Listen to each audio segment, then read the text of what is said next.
अस्सलाम वालेकुम नाज़रीन, मैं मोहम्मद असलम हुसैन सियासत की खबरों में आप सबका इस्तकबाल करता हूँ। मगरबी बंगाल के पंचायत इलेक्शन के वाक़यात पर बीएसएफ के एक सीनियर एहलकार ने आज इतवार की सुबह कहा कि हसास पोलिंग बूथों पर बॉर्डर सिक्योरिटी फोर्सेस की बार बार दरख्वास्तों के बावजूद मगरबी बंगाल रियासती इलेक्शन कमीशन ने मरकजी सिक्योरिटी फोर्सेस को ऐसे बूथ्स के बारे में कोई मालूमात फराहम नहीं की। एसएस गुलेरिया डीआईजी बीएसएफ ने कहा है कि बीएसएफ ने रियासती इलेक्शन कमीशन को कई खतूत लिखकर हसास पोलिंग बूथों के बारे में मालूमात मांगी थी, लेकिन 7 जून के अलावा कोई मालूमात फराहम नहीं की गई। जब इन्हें सिर्फ ऐसे बूथों की तादाद के बारे में बताया गया, लेकिन इनके मुकाम या कोई दूसरी मालूमात नहीं बताए गए। और के मगरबी बंगाल में 3 सतही पंचायती इंतखाबात के दौरान मुख्तलिफ अजला में तशद्दुद में 15 अफराद की हलाकत के लिए सियासी जमातों ने एक दूसरे पर इल्ज़ाम आयद किया है। साथ ही अपोजिशन भारतीय जनता पार्टी ने रियासत में सदर राज नाफिज करने का मुतालबा किया। शिमला में मौसमियाती दफ्तर ने बताया कि हिमाचल प्रदेश में ऊंचाई वाले सयाहती मुकामात पर आज इतवार को मौसम की पहली बर्फबारी हो रही है। ताहम रियासती दारुलकुमत शिमला और मनाली में रात भर बारिश हुई, जिससे पारा कई दर्जे नीचे चला गया। ऊंचाई वाली स्पीति और लाहौल वादियों में दरमियानी बर्फबारी हो रही है, जिससे पहाड़ी मुकामात काजा, लोसर और चैचम मजीद दिलकश बन गए हैं। किन्नौर जिले में चीन की सरहद के करीब वाक़ गांव चिनकोल के दिलकश सयाहती मुकाम को नज़रअंदाज करने वाली पहाड़ियों और मनाली से 52 किलोमीटर दूर वाक़ शानदार रोहतिंग पास पर बर्फबारी हो रही है। आज इतवार की सुबह दिल्ली शहर और इसके मुल्हक़ा इलाकों के कई हिस्सों में एतदाल से भारी बारिश का सिलसिला जारी रहा, जिसके साथ ही हिंदुस्तान के महकमा मौसमियात ने कौमी दारुलकुमत में अगले 2 दिनों तक तेज़ और शिद्दत की बारिश की पेशकयासी की है। हिंदुस्तानी महकमा मौसमियात ने आज इतवार की सुबह एक ट्वीट में कहा, दिल्ली के अलग थलग मुकामात के और मुल्हक़ा इलाकों में हल्की से दरमियानी की शिद्दत के साथ गरज और चमक के साथ बारिश हो रही है और अगले 2 दिनों तक होने का इम्कान है। राजस्थान में इंतखाबी हिकमत अमली को लेकर हाल ही में कांग्रेस की एक मीटिंग हुई है। इसके बाद सचिन पायलट ने कहा कि पार्टी सदर खड़गे ने इन्हें माफ़ करो, भूल जाओ और आगे बढ़ने का मशवरा दिया। इसके साथ ही सचिन पायलट ने वज़ीर आला के चेहरे पर एक बड़ा बयान दिया है। उन्होंने कहा कि दिहाइयों से कांग्रेस किसी एक चेहरे को सामने रखकर इलेक्शन नहीं लड़ती है, सब मिलकर इलेक्शन लड़ेंगे और इसके बाद फैसला किया जाएगा कि किसको वज़ीर आला बनाया जाए। इस दौरान उन्होंने अशोक गहलोत की भी तारीफ की। कांग्रेस जनरल सेक्रेटरी तंजीम इंचार्ज के वेणुगोपाल के इस तबसरे के बारे में पूछे जाने पर सचिन पायलट ने कहा कि पार्टी कभी भी वज़ीर आला के उम्मीदवार का ऐलान नहीं करती है।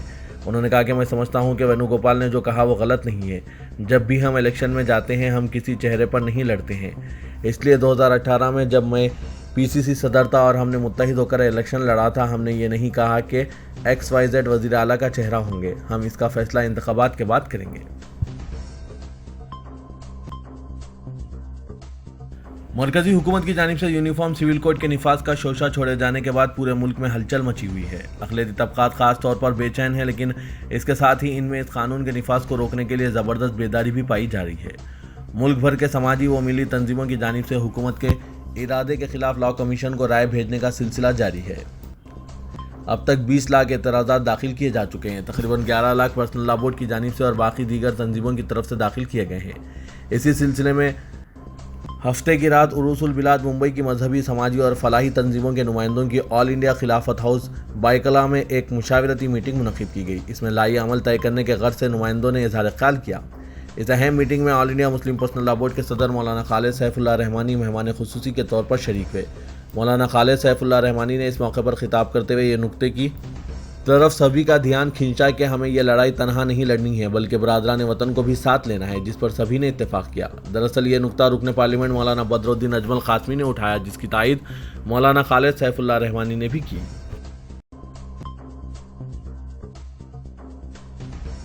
मरकजी हुकूमत ने यूनिफॉर्म सिविल कोड का शोशा छोड़कर पूरे मुल्क में बेचैनी बढ़ा दी है।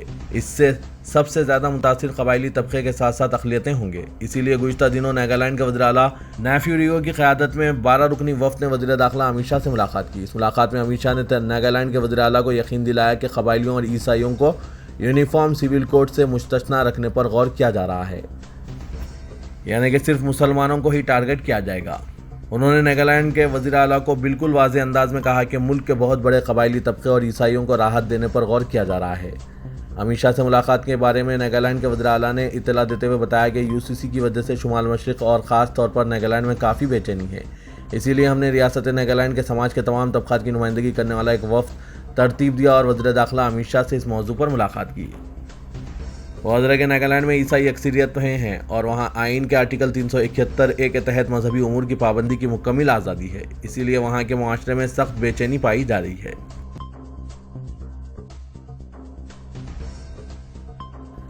रियासत महाराष्ट्र में शिवसेना तनाज़े में कई माह से ज़ेर-ए-इल्तवा एक बड़ा फैसला अब होने का वक्त करीब आ गया है, क्योंकि महाराष्ट्र असेंबली के स्पीकर राहुल नार्वेकर ने चौतरफा दबाव के बाद शिंदे ग्रुप के अराकीन की रुकनीत खत्म करने की दरख्वास्त पर शिंदे ग्रुप को नोटिस जारी किया है। इससे अंदाजा लगाया जा रहा है कि अब शिंदे ग्रुप की उल्टी गिनती शुरू हो गई है। असेंबली के स्पीकर राहुल ने गुज़िश्ता दिनों ही कहा था कि इन्हें इलेक्शन कमीशन से मुताल्लिक़ा दस्तावेज मिल गए हैं और अब वो कार्रवाई करेंगे।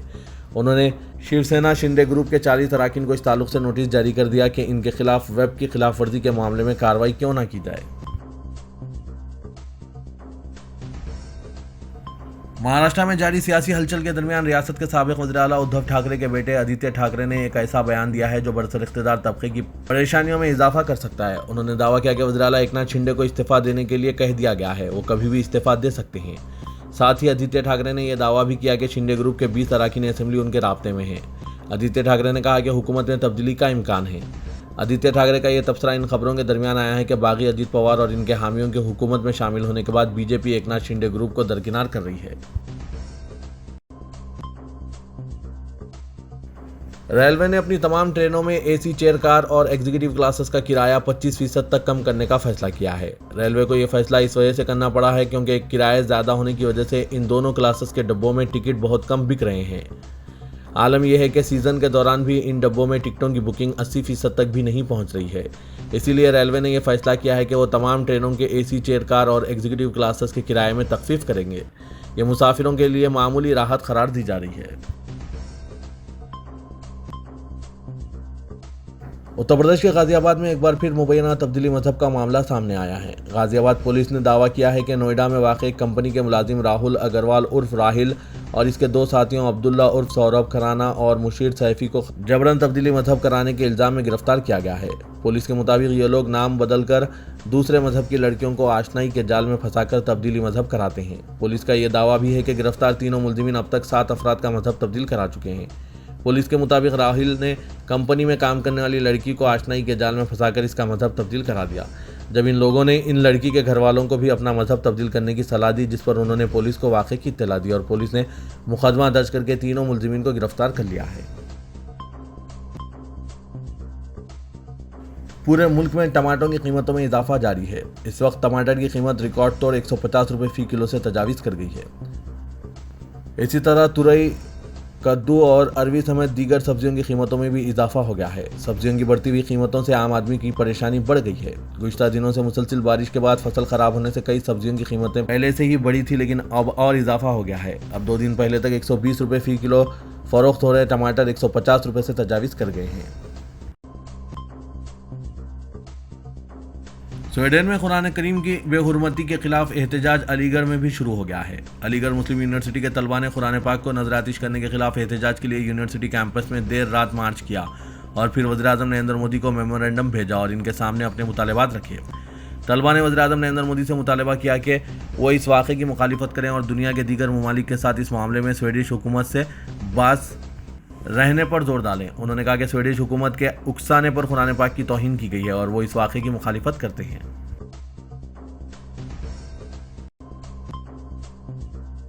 वज़ीर आज़म नरेंद्र मोदी ने हफ्ते को तेलंगाना में अपना मसरूफ़ तरीन दिन गुजारा और शाम को वापस हो गए, जब उन्होंने वरंगल में 6100 करोड़ रुपये मालियत के मुख्तलिफ प्रोजेक्ट का संग बुनियाद रखा। वज़ीर आज़म नरेंद्र मोदी हिंदुस्तानी फ़िज़ाइया के खुसूसी तैयारी के जरिए हकीमपेट एयरफोर्स स्टेशन पहुंचे, जहां गवर्नर डॉक्टर टी सौंदरराजन, मरकज़ी वज़ीर जी किशन रेड्डी और बीजेपी के दूसरे कायदीन ने इनका इस्तकबाल किया। चीफ मिनिस्टर तेलंगाना की जानिब से वज़ीर आज़म के इस्तकबाल की रिवायत रही है, ताहम इस मरतबा भी चीफ मिनिस्टर के चंद्रशेखर राव वज़ीर आज़म के इस्तकबाल के लिए मौजूद नहीं थे। बीआरएस के कारगुजार सदर और वज़ीर बल्दी नज़वनस के टी रामाराव ने जुम्मे को ही ऐलान कर दिया था कि इनकी पार्टी वज़ीर आज़म मोदी के दौरे वरंगल का बाइकआउट करेगी, क्योंकि वो तेलंगाना के लिए अपने जहन में जहर रखते हैं। वज़ीर आज़म नरेंद्र मोदी ने हफ्ते के रोज़ कहा कि मुल्क की तरक्की में तेलंगाना अवाम का अहम रोल रहा है, इससे किसी को इनकार नहीं है, मगर मौजूदा बीआरएस हुकूमत ने इस तरक्की पजीर तेलंगाना को पसमानदा रियासत बना दिया है। मरकज़ की बीजेपी हुकूमत तेलंगाना की तरक्की के लिए सरगर्म अमल है। मरकज ने रियासत में कई अहम प्रोजेक्ट शुरू किए हैं। जिला वरंगल में 6100 करोड़ रुपए मालियती मुख्तलिफ तरक्याती प्रोजेक्टों का संग बुनियाद रखने के बाद आर्ट्स कॉलेज हनुमाकुंडा के ग्राउंड पर मुनक्किदा बीजेपी के जलसे से खिताब करते हुए वज़ीर-ए-आज़म ने इतराफ़ किया कि मुल्क की तरक्की में तेलंगाना का अहम रोल रहा है। कोरोना वबा के दौरान हैदराबाद में कोरोना वैक्सीन बनाया है, जो सारे मुल्क और दुनिया के लिए फ़ख्र की बात है। हमने मुल्क और तेलंगाना की तरक्की का बेड़ा उठाया है।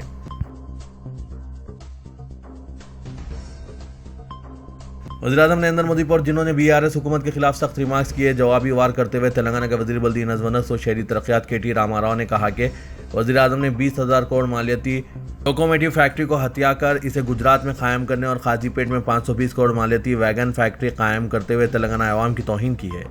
वज़ीर-ए-आज़म नरेंद्र मोदी के तबसरा, जिसमें मोदी ने कहा था कि रियासत में असातिज़ा की कई हज़ार जायदादें मखलूआ हैं, तस्करा करते हुए केटीआर ने कहा कि मोदी का ये रिमार्क हांडी की जानिब से केतली को काली करार देने के मुमासिल है। मोदी की हुकूमत मरकजी महकमों में मखलूआ 16 लाख जायदादों पर तकर्रुरात नहीं कर रही है, हत्ता कि ये हुकूमत मुस्तकिल तौर पर अवामी शोबे के इदारों की जायदादों की भी खानगियाने की कोशिश कर रही है।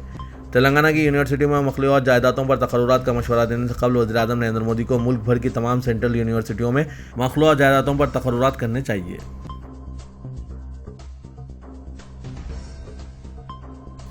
हैदराबाद ट्रैफिक पुलिस ने रोड सेफ्टी को यकीनी बनाने के लिए हालत नशे में गाड़ियां चलाने वाले अफराद के खिलाफ अपनी मुहिम जारी रखी हुई है। Additional deputy commissioner police traffic ने हफ्ते की रात जारी करता एक प्रेस नोट के जरिए मुतला किया कि इस सिलसिले में 400 अफराद को जेल की सज़ा सुनाई गई, जबकि 44 अफराद के ड्राइविंग लाइसेंस मुअत्तल कर दिए गए। उन्होंने बताया कि जून 2023 के दौरान 2818 अफराद हालत नशे में गाड़ियां चलाते हुए पाए गए और 4321 chargesheets 8 metropolitan magistrate courts Nampally में दाखिल की गई। इस ताल्लुक से अदालतों ने 400 अफराद को अदालती तहवील में दे दिया और बाकी 3921 अफराद पर 93,19,500 रुपये का जुर्माना आयद किया गया।